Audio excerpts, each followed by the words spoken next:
नमस्कार। नई परख के राष्ट्र मुद्दा कार्यक्रम में आप सब लोगों का स्वागत है। हमारे साथ रोज की तरह ही प्रोफेसर अभय कुमार दुबे हैं। हम इनसे देश की राजनीति में घट रही घटनाओं के बारे में बातचीत करेंगे। विशेष रूप से आज के दिन में जो घटनाएं घटी हैं उसके आसपास हमारी बातचीत केंद्रित होगी। अभय सर नमस्कार। नमस्कार। कल हमारी ज्यादा बातचीत चुनाव आयोग की भूमिका और हरियाणा के संदर्भ में जो चीजें घटित हुई उसके बारे में केंद्रित थी। लेकिन मैं आज की बातचीत की शुरुआत महाराष्ट्र और झारखंड के चुनाव की जो घोषणा हुई है उसके संदर्भ में करना चाहूँगा। क्या हम ये कहें कि वहाँ पर चुनाव आयोग की भूमिका को अगर हम एक तरफ रख दें तब भी एक ऐसी राजनीतिक संघर्ष की गुंजाइश है जिसमें कि विपक्षी दल एक संभावना के साथ आगे बढ़ सकते हैं या फिर वो एक कमजोर विकेट पर खेल रहे हैं? मुझे लगता है कि दोनों ही राज्यों के चुनाव में संभावनाएं खुली हुई हैं दोनों तरफ से। दोनों ही पक्षों के बीच में जो अंतर है वो अंतर कोई बहुत बड़ा अंतर नहीं है। जैसे कि लोकसभा चुनाव के दौरान महाराष्ट्र में महाविकास आघाड़ी आगे था महायुति से। महायुति का ग्राफ नीचे जा रहा था और महाविकास आघाड़ी का ग्राफ ऊपर आ रहा था। आपको ध्यान होगा कि कांग्रेस ने लोकसभा चुनाव में बहुत बेहतरीन प्रदर्शन किया था।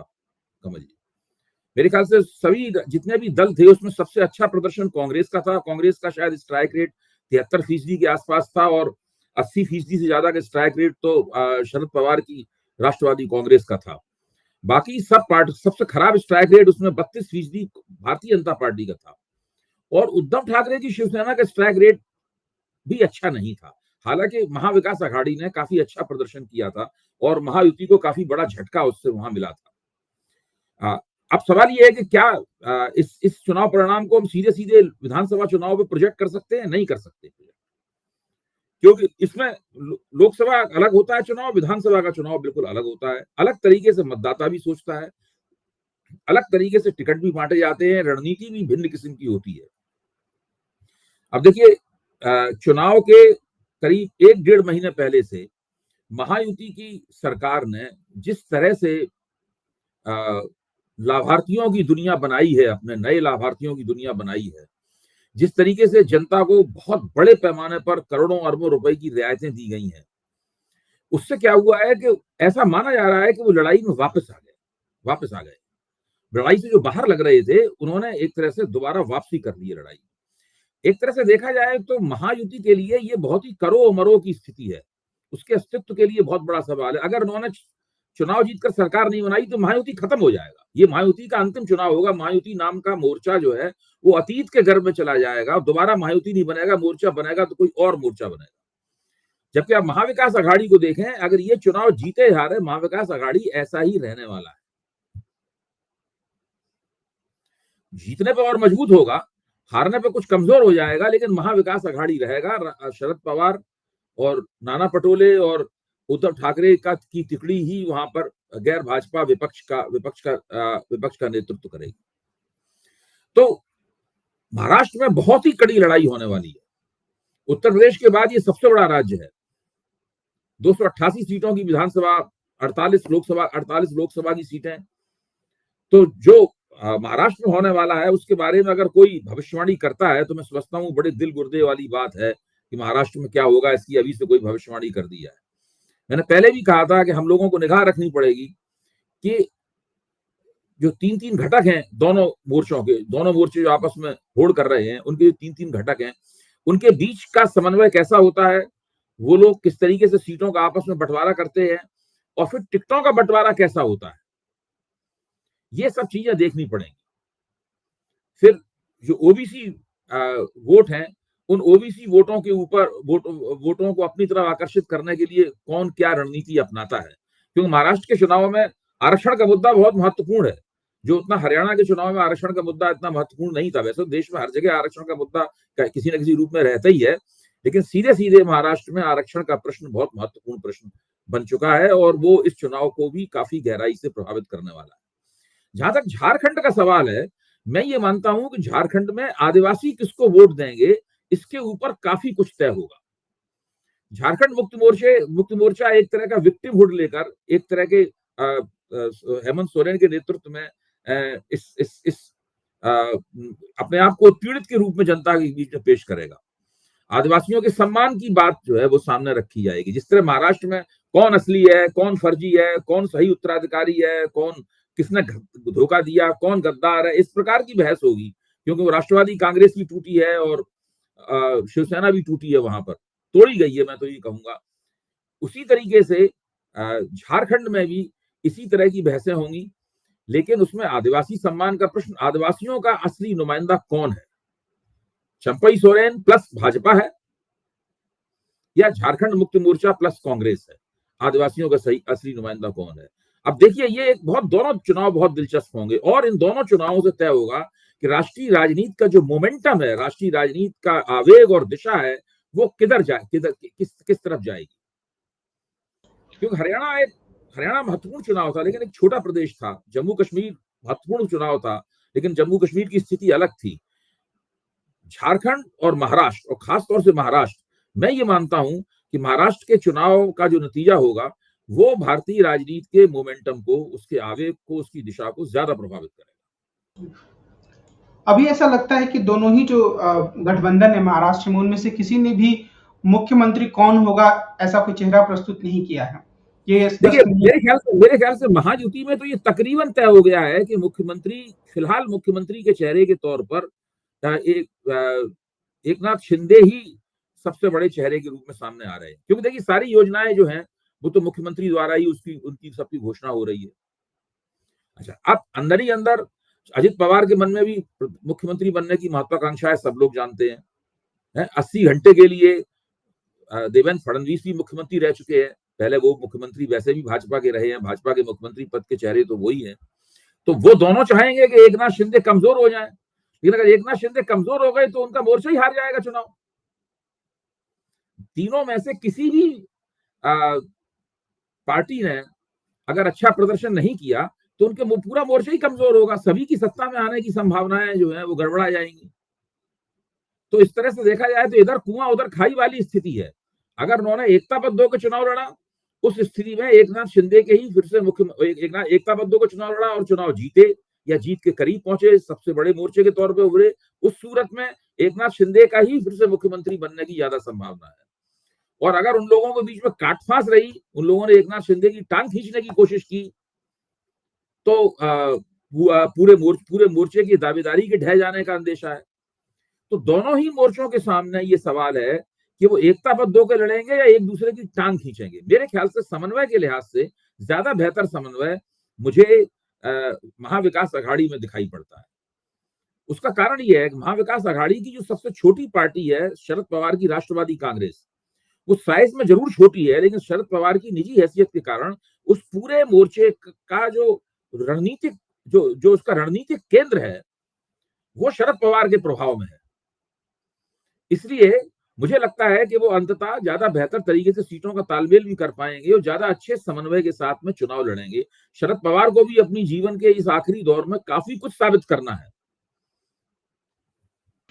क्या ये एक बेहतर डिसीजन होगा महाविकास अघाड़ी के लिए कि वो भी एक मुख्यमंत्री पद का चेहरा दे दें? अगर तीनों घटक दल इसके ऊपर तैयार हैं तो चेहरा दिया जा सकता है, लेकिन घटक दलों के तैयार होने पर भी चेहरा देने से नुकसान हो सकता है, मैं ये मानता हूँ। उसमें होता क्या है कि मान लीजिए तकनीकी रूप से कांग्रेस भी तैयार हो जाती है कि उद्धव ठाकरे को चेहरा बना दो, और शरद पवार भी तैयार हो जाते हैं, हालांकि शरद पवार इसके खिलाफ हैं, किसी को चेहरा बनाया जाए, बना दो। उससे क्या होता है कि कार्यकर्ताओं पर काफी असर पड़ता है। कार्यकर्ताओं को लगता है कि भाई हमारा बंदा तो मुख्यमंत्री बन ही नहीं सकता, तो पहले से तय है, चुनाव जीते तो बल्ले बल्ले तो इन्हीं की होगी। सब लोग जानते हैं कि उद्धव ठाकरे के मुख्यमंत्री बनने के मौके बहुत हैं अगर महाविकास अघाड़ी चुनाव जीतता है, लेकिन फिर भी चूंकि उनका नाम घोषित नहीं किया जा रहा है तो उसमें हमेशा ही संभावना रहती है कि बड़े प्रबल तरीके से सब लोग अपने अपने घटक को जिताने की कोशिश करें, तो उससे मुख्यमंत्री कोई भी बने, सत्ता में ज्यादा बड़ी हिस्सेदारी मिलने की संभावना रहती है।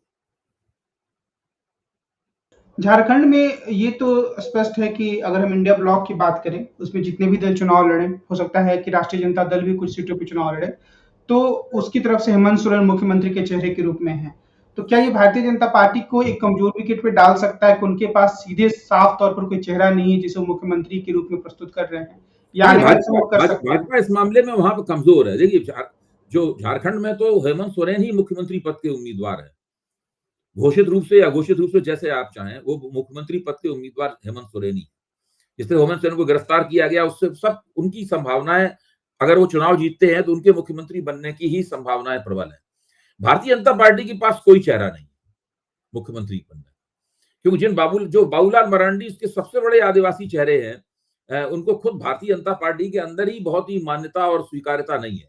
वहां तो भाजपा चुनाव लड़ेगी और अगर उसके पास विधायक होते हैं सरकार बनाने लायक, तो फिर आलाकमान मुख्यमंत्री के नाम का ऐलान करेगा।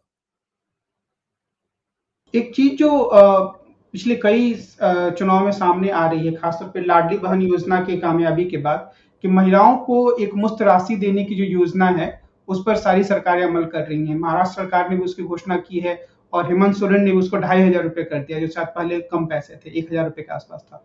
तो क्या इस बात का कोई साफ प्रमाण है कि इससे चुनाव पर सीधा प्रभाव पड़ता है, या फिर ये मीडिया की बनाई हुई एक कयासबाजी भी है कि आप पैसा देंगे अगर सीधे तौर पर महिलाओं को, तो पार्टी के पक्ष में माहौल बनेगा?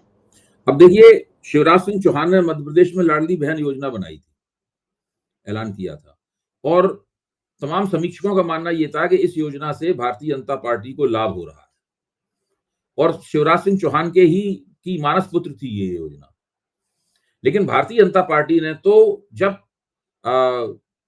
चुनाव जीतने के बाद में अपनी सभाएं की और वो सब कार्यक्रम किए, शपथ पत्र ग्रहण समारोह हुआ, तो उसमें लाडली बहन योजना का तो कोई बोर्ड तक नहीं था उस पर।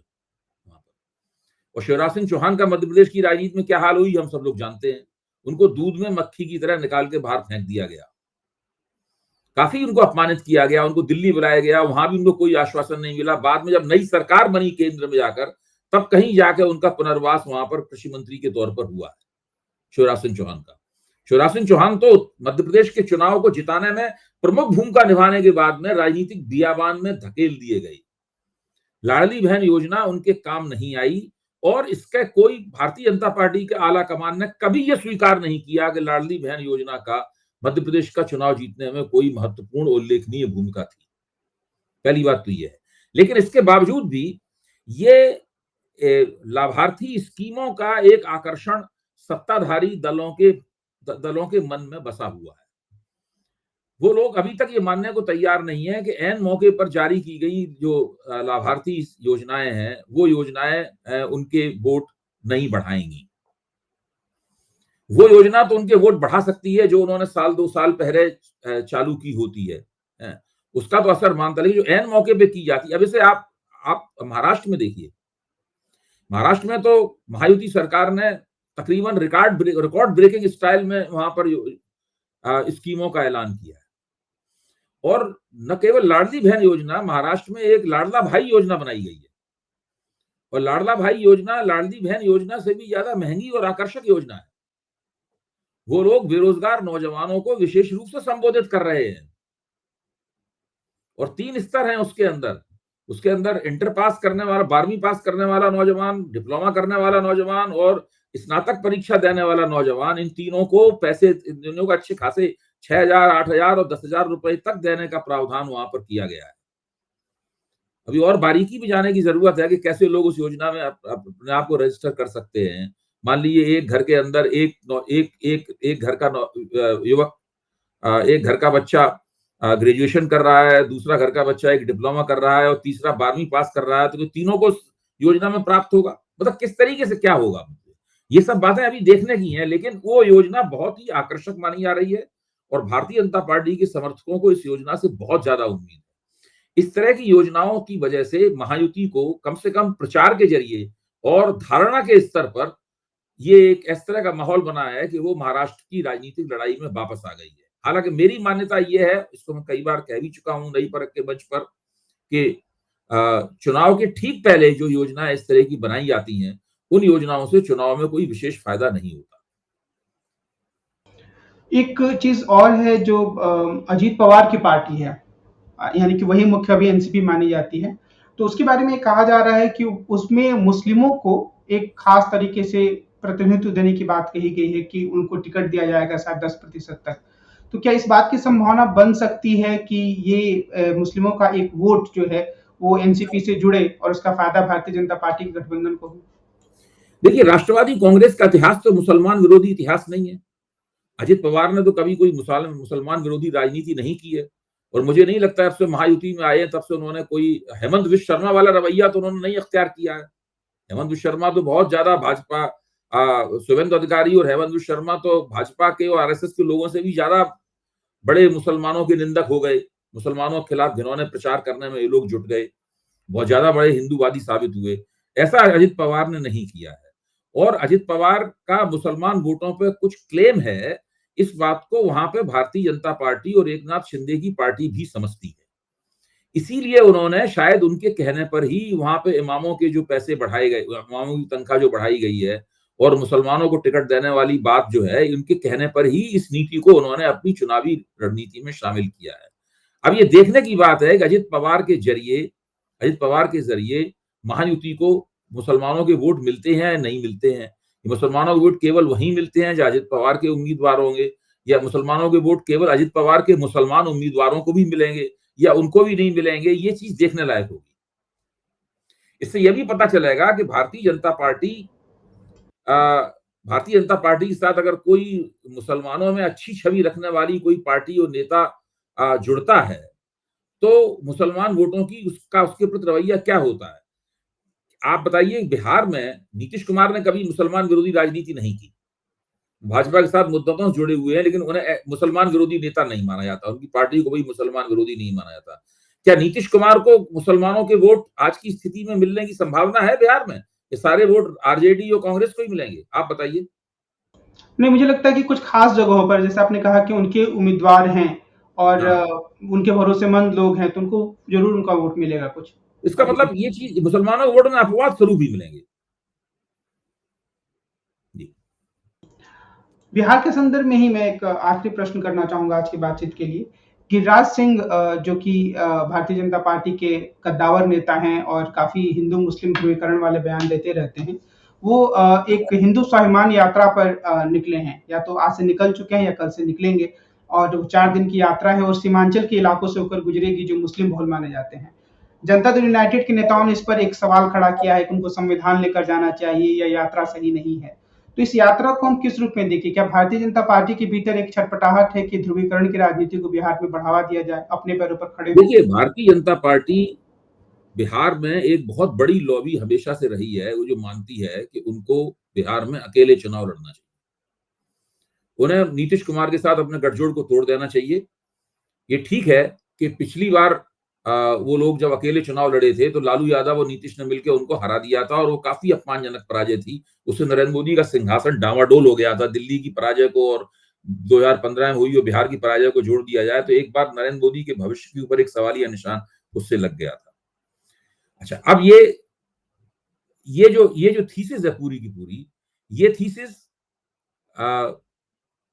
कम से कम आला कमान अभी तक ये कल्पना करने के लिए तैयार नहीं हुआ है कि नीतीश कुमार के बिना वो बिहार में चुनाव लड़ सकता है। पिछले लोकसभा चुनाव में देखिए, नीतीश कुमार ने जिस तरीके से चाहा उस तरीके से सीटों का बंटवारा हुआ और लोकसभा चुनाव में नीतीश कुमार का चुनावी परिणाम भी अच्छा रहा। उन्होंने अच्छा प्रदर्शन किया। नीतीश कुमार, सबसे उम्मीद सब लोगों को अंदेशा ये था कि नीतीश कुमार एनडीए की कमजोर कड़ी साबित होंगे। नहीं हुआ ऐसा।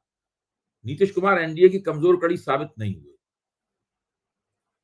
ऐसी स्थिति में गिरिराज सिंह की जो यात्रा है, ये यात्रा एनडीए के जो भीतर अंतर्विरोध हैं उन अंतर्विरोधों को और बढ़ाएगी। उसमें और ज्यादा दिक्कतें पैदा होंगी और हो सकता है कि आगे जाकर ये परिस्थिति एनडीए के लिए एक मुश्किल तलब स्थिति पैदा करे। आज की बातचीत को हम यहीं विराम देते हैं। हम कल फिर मिलेंगे और देश की राजनीति के बारे में प्रोफेसर अभय कुमार दुबे से बातचीत करेंगे। आज की बातचीत के लिए आपको बहुत बहुत धन्यवाद। नमस्कार।